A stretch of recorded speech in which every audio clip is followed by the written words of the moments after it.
بسم الله الرحمن الرحيم ياسين والقرآن الحكيم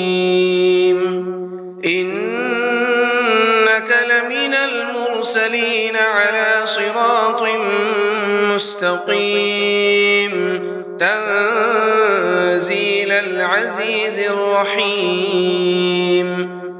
لتنذر قوما ما أنذر آباؤهم فهم غافلون لقد حق القول على أكثرهم فهم لا يؤمنون إنا جعلنا في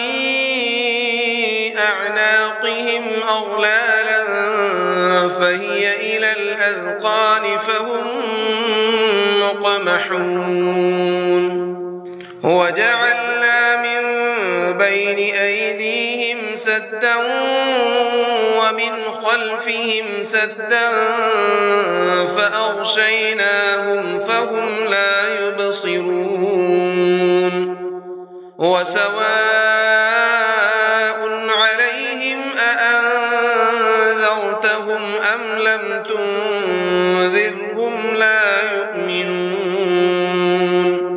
إنما تنذر من اتبع الذكر وخشي الرحمن بالغيب فبشره بمغفرة وأجر كريم إنا نحن نحيي الموتى ونكتب ما قدموا وآثارهم وكل شيء أحصيناه في إمام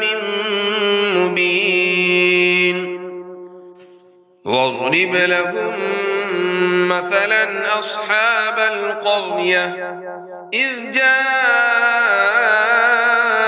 المرسلون إذ أرسلنا إليهم 2 فكذبوهما فعززنا بثالث فقالوا إنا إليكم مرسلون قالوا ما أنتم إلا بشر مثلنا وما أنزل الرحمن من شيء إن أنتم إلا تكذبون قالوا ربنا يعلم إنا إليكم لمرسلون وما علينا إلا البلاغ المبين قالوا إنا تطيرنا بكم لئن لم تنتهوا لنرجمنكم وليمسنكم منا عذاب أليم قالوا طائركم معكم أئن ذكرتم بل أنتم قوم مسرفون وجاء من أقصى المدينة رجل يسعى قال يا قوم اتبعوا المرسلين اتبعوا من لا يسألكم أجرا وهم مهتدون وما لي لا أعبد الذي فطرني وإليه ترجعون أأتخذ من دونه آلهة إن يردني الرحمن بضر لا تغن عني شفاعتهم شيئا ولا ينقذون إني إذا لفي ضلال مبين إني آمنت بربكم فاسمعون قيل ادخل الجنة قال يا ليت قومي يعلمون بما غفر لي ربي وجعلني من المكرمين وما أنزلنا على قومه من بعده من جند من السماء وما كنا منزلين إن كانت إلا صيحة واحدة فإذا هم خامدون يا حسرة على العباد ما يأتيهم من رسول إلا كانوا به يستهزئون ألم يروا كم أهلكنا قبلهم من القرون أنهم إليهم لا يرجعون وإن كل لما جميع لدينا محضرون وآية لهم الأرض الميتة أحييناها وأخرجنا منها حبا فمنه يأكلون وجعلنا فيها جنات من نخيل وأعناب وفجرنا فيها من العيون ليأكلوا من ثمره وما عملته أيديهم أفلا يشكرون سبحان الذي خلق الأزواج كلها مما تنبت الأرض ومن أنفسهم ومما لا يعلمون وآية لهم الليل نسلخ منه النهار فإذا هم مظلمون والشمس تجري لمستقر لها ذلك تقدير العزيز العليم والقمر قدرناه منازل حتى عاد كالعرجون القديم لا الشمس ينبغي لها أن تدرك القمر ولا الليل سابق النهار وكل في فلك يسبحون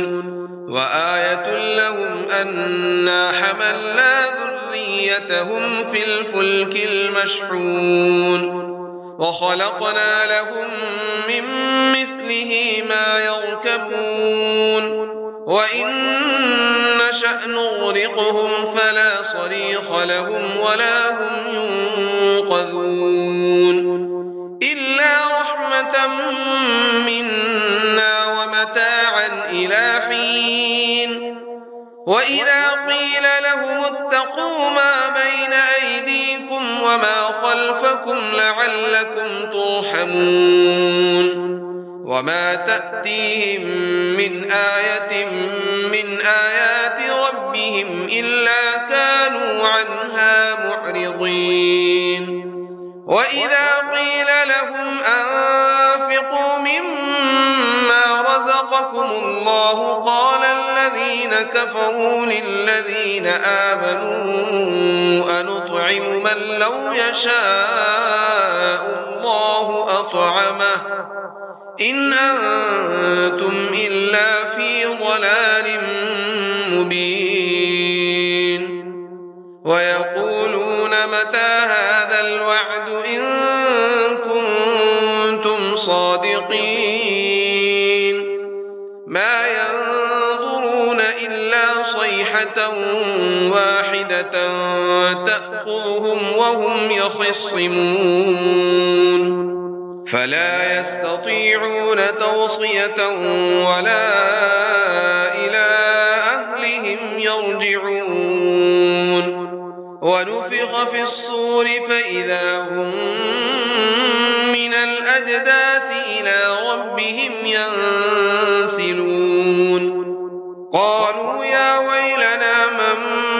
بعثنا من مرقدنا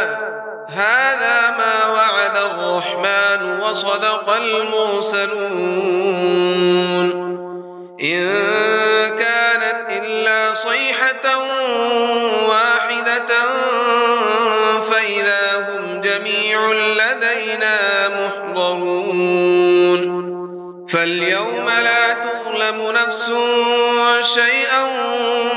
ولا تجزون إلا ما كنتم تعملون إن أصحاب الجنة اليوم في شغل فاكهون هم وأزواجهم في ظلال على الأرائك متكئون لهم فيها فاكهة ولهم ما يدعون سلام قولا من رب رحيم وامتازوا اليوم أيها المجرمون ألم أعهد إليكم يا بني آدم ألا تعبدوا الشيطان إنه لكم عدو مبين وأن اعبدوني هذا صراط مستقيم ولقد أضل منكم جبلا كثيرا أفلم تكونوا تعقلون هذه جهنم التي كنتم توعدون اصلوها اليوم بما كنتم تكفرون اليوم نختم على أفواههم وتكلمنا أيديهم وتشهد أرجلهم بما كانوا يكسبون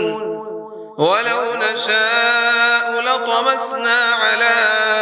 أعينهم فاستبقوا الصراط فأنى يبصرون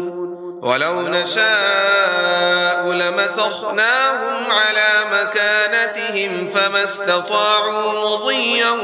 ولا يرجعون ومن نعمره ننكسه في الخلق أفلا يعقلون وما علمناه الشعر وما ينبغي له إن هو إلا ذكر وقرآن مبين لينذر من كان حيا ويحق القول على الكافرين أولم يروا أنا خلقنا لهم مما عملت أيدينا أنعاما فهم لها مالكون وذللناها لهم فمنها ركوبهم ومنها يأكلون ولهم فيها منافع ومشارب أفلا يشكرون واتخذوا من دون الله آلهة لعلهم ينصرون لا يستطيعون نصرهم وهم لهم جند محضرون فلا يحزنك قولهم إنا نعلم ما يسرون وما يعلنون أولم ير الإنسان أنا خلقناه من نطفة فإذا هو خصيم مبين وضرب لنا مثلا ونسي خلقه قال من يحيي العظام وهي رميم قل يحييها الذي أنشأها أول مرة وهو بكل خلق عليم الذي جعل لكم من من الشجر الأخضر نارا فإذا أنتم منه توقدون أوليس الذي خلق السماوات والأرض بقادر على أن يخلق مثلهم بلى وهو الخلاق العليم إنما أمره إذا أراد شيئا أن يقول له كن فيكون فسبحان الذي بيده ملكوت كل شيء وإليه ترجعون بسم الله الرحمن الرحيم الرحمن علم القرآن خلق الإنسان علمه البيان الشمس والقمر بحسبان والنجم والشجر يسجدان والسماء رفعها ووضع الميزان ألا تطغوا في الميزان وأقيموا الوزن بالقسط ولا تخسروا الميزان والأرض وضعها للأنام فيها فاكهة والنخل ذات الأكمام والحب ذو العصف والريحان فبأي آلاء ربكما تكذبان خلق الإنسان من صلصال كالفخار وخلق الجان من مارج من نار فبأي آلاء ربكما تكذبان رب المشرقين ورب المغربين فبأي آلاء ربكما تكذبان مرج البحرين يلتقيان بينهما برزخ لا يبغيان فبأي آلاء ربكما تكذبان يخرج منهما اللؤلؤ والمرجان فبأي آلاء ربكما تكذبان وله الجوار المنشآت في البحر كالأعلام فبأي آلاء ربكما تكذبان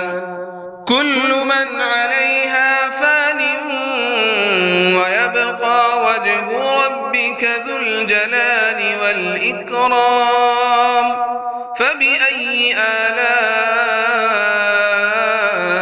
ربكما تكذبان يسأله من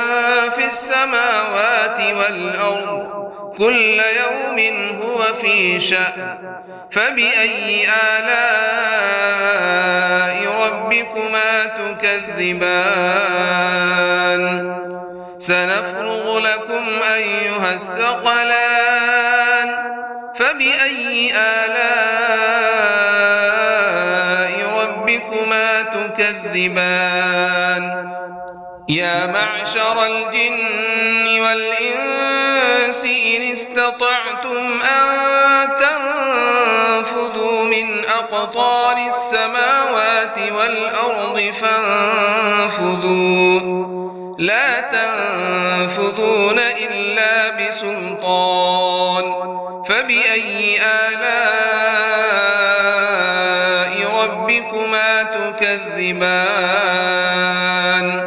يرسل عليكما شواظ من نار ونحاس فلا تنتصران فبأي آلاء ربكما تكذبان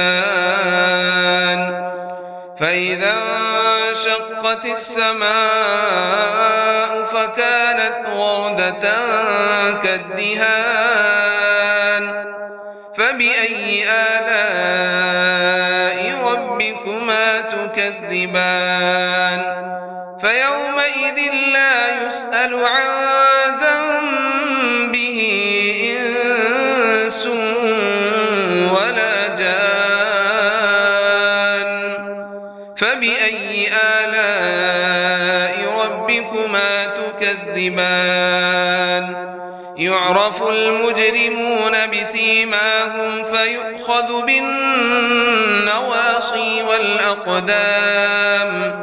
فبأي آلاء ربكما تكذبان هذه جهنم التي يكذب بها المجرمون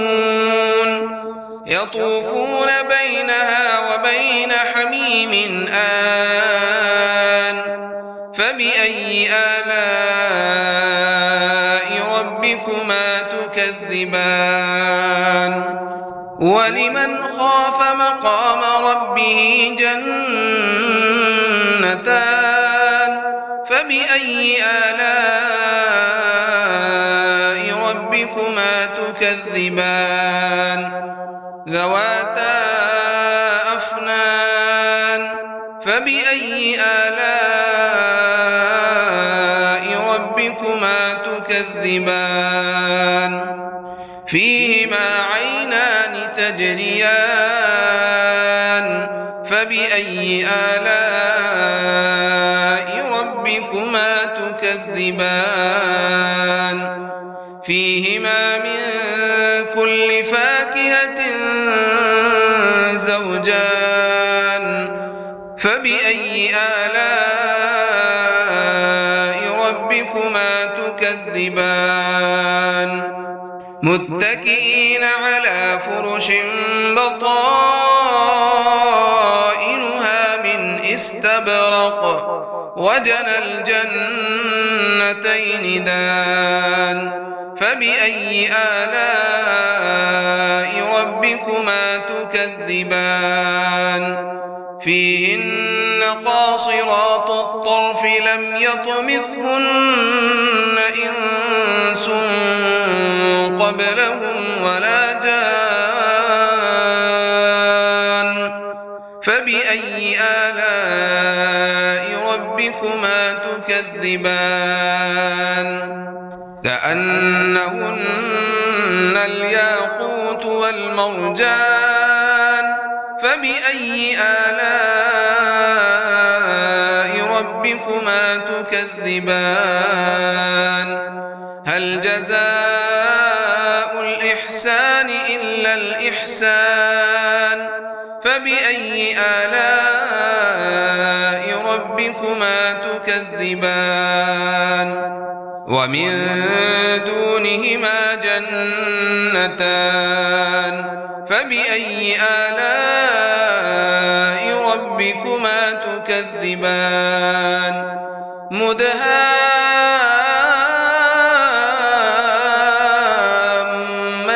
مدهامتان فبأي آلاء ربكما تكذبان فيهما عينان نضاختان فبأي آلاء ربكما تكذبان فيهما فاكهة ونخل ورمان فبأي آلاء ربكما تكذبان فيهن خيرات حسان فبأي آلاء ربكما تكذبان حور مقصورات في الخيام فبأي آلاء ربكما تكذبان لم يطمثهن إنس قبلهم ولا جان فبأي آلاء ربكما تكذبان متكئين على رفرف خضر وعبقري حسان فبأي آلاء ربكما تكذبان تبارك اسم ربك ذي الجلال والإكرام.